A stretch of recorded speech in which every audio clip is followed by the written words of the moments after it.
Il y a un prix à payer quand tu refuses de suivre la foule, car dès l'instant où tu abandonnes le troupeau, tu deviens une énigme. Tu n'es plus l'un des leurs, tu n'es plus conforme, tu es libre, mais tu es aussi seul. Un silence, une solitude, un regard étrange posé sur toi. Nietzsche l'a dit avec une clarté que peu osent affronter. Celui qui a un pourquoi peut endurer n'importe quel comment. Mais il a aussi prévenu, le chemin de celui qui quitte le troupeau n'est pas pavé d'applaudissements. Il est pavé de doutes, de rejets, de tests silencieux. Quand tu abandonnes le troupeau, tu abandonnes aussi une forme de sécurité, celle de l'approbation, de l'habitude, de la conformité. Tu te retrouves face à toi-même. Et c'est là que tout commence. Parce que tant que tu avances dans la direction de la majorité, tu n'as pas besoin de te poser de vraies questions. On te dit quoi penser, quoi faire, comment vivre. Mais quand tu dévis, tout repose sur toi. Tu vas te heurter au jugement, à l'incompréhension. On te dira que tu es bizarre, égoïste, prétentieux, fou même, parce que le troupeau ne comprend pas ceux qui refusent de bêler en cadence.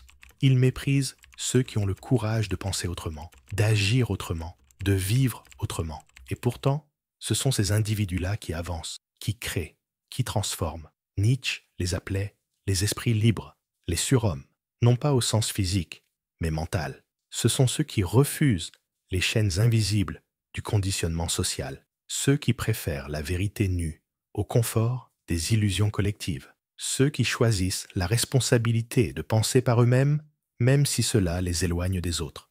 Mais ce choix a un prix, et ce prix, tu dois le connaître, parce qu'il y a une transformation qui s'opère. Tu perds une chose, mais tu en gagnes une autre, une force, une lucidité, un pouvoir. Alors pose-toi cette question maintenant. Es-tu prêt à payer ce prix?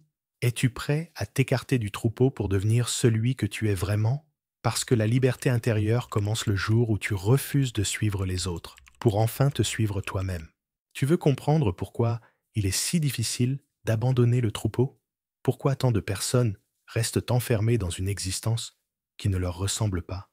Pourquoi elles se conforment, s'adaptent, obéissent, même quand cela les détruit lentement? C'est simple, l'homme est un animal social, et cet instinct grégaire, aussi vieux que l'humanité, est enraciné dans une peur primitive, la peur d'être rejeté. Depuis toujours, être exclu du groupe signifiait la mort. Dans les tribus anciennes, celui qui ne suivait pas les règles, celui qui contestait l'ordre établi, était rejeté, banni, abandonné. Ce réflexe de survie s'est inscrit dans notre ADN. Aujourd'hui, bien que nous ne risquions plus d'être dévorés par des bêtes sauvages, nous avons remplacé cette menace par une autre, la peur du jugement social. C'est pour ça que tant de gens vivent une vie qui ne leur appartient pas. Ils choisissent un métier pour plaire, un partenaire pour être validé, une opinion pour être acceptée. Et quand quelqu'un ose faire un pas de côté, il dérange, parce qu'il devient un miroir pour ceux qui sont restés enfermés. Il les confronte à leur propre renoncement. Mais que se passe-t-il vraiment quand tu décides de ne plus suivre? D'abord, tu ressens une grande solitude. Tu n'es plus porté par l'élan collectif. Tu avances à contre-courant. Et parfois, tu doutes. Tu te demandes si tu n'es pas fou, si tu n'es pas en train de tout perdre. Tu regardes les autres rire ensemble. Et toi, tu es là, en retrait, plus lucide, mais plus seul aussi. Ensuite, il y a l'hostilité silencieuse, pas forcément violente, mais sournoise. Les remarques, les moqueries, les regards. Tu déranges parce que tu refuses de jouer le même jeu, parce que tu refuses de faire semblant. Et cette honnêteté dérange ceux qui vivent dans le mensonge. Mais il y a plus subtil encore, le doute intérieur. Parce que quitter le troupeau, c'est perdre les repères. Tu n'as plus d'autorité extérieure à laquelle te soumettre. Tu deviens responsable. Et cette liberté, aussi noble soit-elle, fait peur. Nietzsche disait que la liberté véritable n'était pas un plaisir, mais une charge, un poids que très peu peuvent porter. Et pourtant, à travers cette solitude, à travers ces doutes, quelque chose d'inestimable commence à émerger. Ta pensée propre, ta voix, ton identité. Tu ne répètes plus ce que les autres disent. Tu découvres ce que toi, tu penses. Tu ne vis plus selon leurs règles. Tu définis les tiennes. Et c'est là que la magie opère. Quand tu tiens bon, quand tu ne cèdes pas à la pression sociale, tu deviens dangereux. Pas parce que tu veux du mal, mais parce que tu es libre. Et une personne libre est incontrôlable. Elle ne peut plus être manipulée, plus être dirigée par la peur, par la honte, par le besoin de plaire. Mais attention, ne tombe pas dans l'illusion inverse. Quitter le troupeau ne signifie pas rejeter les autres. Cela signifie simplement que tu refuses de te trahir. Tu peux aimer, partager, inspirer, mais sans te perdre. Tu peux vivre avec les autres, sans vivre comme les autres. Alors oui, tu perdras des choses. Tu perdras peut-être des amis, peut-être même des liens familiaux. Tu perdras la facilité d'une vie programmée, mais tu gagneras quelque chose de plus rare, de plus précieux, de plus puissant, toi-même. Et à ce moment-là, tu comprendras que ce que tu as quitté n'était pas la sécurité, c'était la servitude. Abandonner le troupeau est un acte de courage, mais le vrai défi, ce n'est pas de partir, c'est de rester debout une fois que tu es seul. C'est de ne pas flancher quand l'ancien monde te fait signe de revenir. C'est d'avancer sans carte, sans repère, en construisant ton propre chemin, pas à pas. Pour cela, il te faut des clés, des fondations, une philosophie de vie à la hauteur de ta liberté. Première clé, développe une pensée radicalement autonome. Tu ne peux pas vivre libre si tu continues à penser comme tout le monde. Nietzsche disait « Le vrai homme est celui qui dépasse les hommes ». Pour ça, il faut sortir des opinions toutes faites, lisses. Écoute, observe, mais ne répète jamais ce que tu ne comprends pas. Mets chaque idée à l'épreuve de ton expérience. Analyse, conteste, refuse la facilité des slogans. Pense, vraiment. Parce que penser par toi-même, c'est l'acte de rébellion le plus puissant dans une société qui te dicte quoi croire, quoi dire, quoi ressentir. Deuxième clé, apprends à vivre dans l'inconfort. La liberté n'est pas confortable. Elle ne garantit rien. Pas de salaire fixe, pas d'approbation sociale, pas de chemin tout tracé. Juste toi, face à tes choix. Et cette responsabilité peut être écrasante si tu ne l'acceptes pas pleinement. Tu vas douter, tu vas te sentir vulnérable. Mais tu dois comprendre une chose, ce malaise, cette tension, c'est le prix de la vérité. Tu ne peux pas vivre une vie vraie en cherchant en permanence à te sentir bien. Il faut apprendre à être fort, pas juste à l'aise.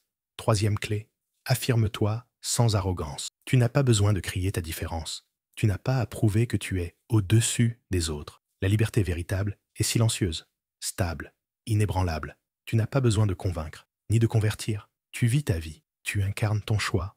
Et c'est cette cohérence entre ce que tu dis, ce que tu fais et ce que tu es qui inspire, qui dérange, qui libère. Sois une présence, pas une déclaration. Sois un exemple, pas un sermon. Quatrième clé, crée ton propre système de valeurs. Nietzsche parlait de la transvaluation des valeurs. Cela signifie cesse d'utiliser les critères du troupeau pour évaluer ta vie. Ce n'est pas la richesse, la popularité ou la conformité qui définissent ton succès.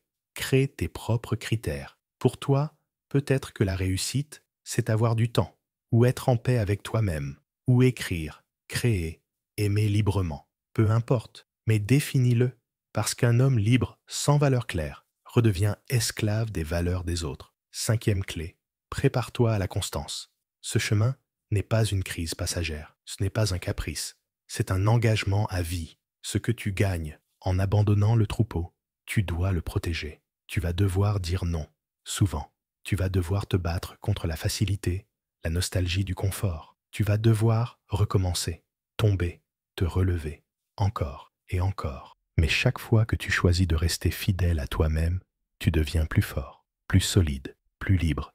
Et à force, quelque chose d'extraordinaire va naître en toi. Une paix profonde, une paix que rien d'extérieur ne pourra t'enlever. Parce qu'elle ne dépendra plus de rien d'extérieur. Tu ne seras plus à la merci des modes, des opinions, des regards. Tu ne seras plus en quête de validation. Tu auras construit ton socle, ton axe, ta vérité. Et c'est cette stabilité intérieure qui te rendra inarrêtable. Parce qu'un être aligné, ancré, conscient, est une force de la nature. Tu as maintenant entre les mains non seulement la conscience du prix à payer, mais aussi les clés pour transformer ce prix en une force incomparable. La solitude, les doutes, la pression sociale, tout cela ne sont que les gardiens d'un portail. Le véritable défi ne se trouve pas dans la fuite du troupeau, mais dans la persévérance à marcher seul, droit et fier sur ton chemin. Souviens-toi que la liberté intérieure est un combat quotidien, un engagement ferme envers toi-même. Ce n'est pas une destination, mais un voyage où chaque pas compte. Et chaque pas que tu feras loin de la conformité, tu te rapprocheras un peu plus de l'essence de ce que signifie vraiment être libre. Être libre, ce n'est pas seulement dire non aux autres, c'est surtout dire oui à toi-même, oui à tes valeurs, oui à ta pensée, oui à ta vérité. Cette vérité, même si elle dérange, même si elle te sépare, est la seule qui peut te rendre entier, car aucune liberté extérieure ne peut compenser une prison intérieure. Dans ce chemin, tu découvriras que la force ne réside pas dans l'absence de peur ou de doute, mais dans le choix courageux de continuer malgré eux. Nietzsche avait raison. Celui qui a un pourquoi peut endurer n'importe quel comment. Ton pourquoi, c'est cette quête d'authenticité, cette volonté inébranlable de vivre selon ta propre lumière. La société, le troupeau, peuvent essayer de te faire plier. Ils peuvent utiliser la peur, la honte, la culpabilité. Mais rappelle-toi toujours, ce pouvoir qu'ils exercent sur toi, tu le leur donnes en acceptant de t'y soumettre. Reprends ce pouvoir, redeviens le maître de ton existence. Et lorsque tu avanceras, ne cherche pas la reconnaissance ou l'approbation. Elles sont éphémères, illusoires et souvent toxiques. Cherche plutôt la cohérence. Sois aligné entre tes pensées, tes paroles, tes actes. C'est là que réside la véritable puissance, cette force tranquille qui inspire, qui attire, qui libère. Tu seras alors un phare dans la nuit, une présence qui dérange parce qu'elle refuse la médiocrité, une présence qui éclaire par son authenticité. Tu n'auras pas besoin de crier ta différence, car elle se verra, elle se ressentira. Et c'est cela, finalement, la plus grande victoire. Devenir celui qui ne se perd jamais, même quand tout pousse à se conformer. Alors, es-tu prêt à assumer ce défi? Es-tu prêt à accepter la solitude temporaire pour une liberté éternelle?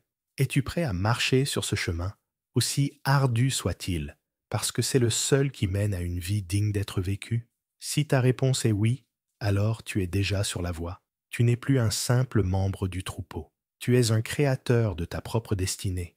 Et c'est là que commence ta véritable histoire.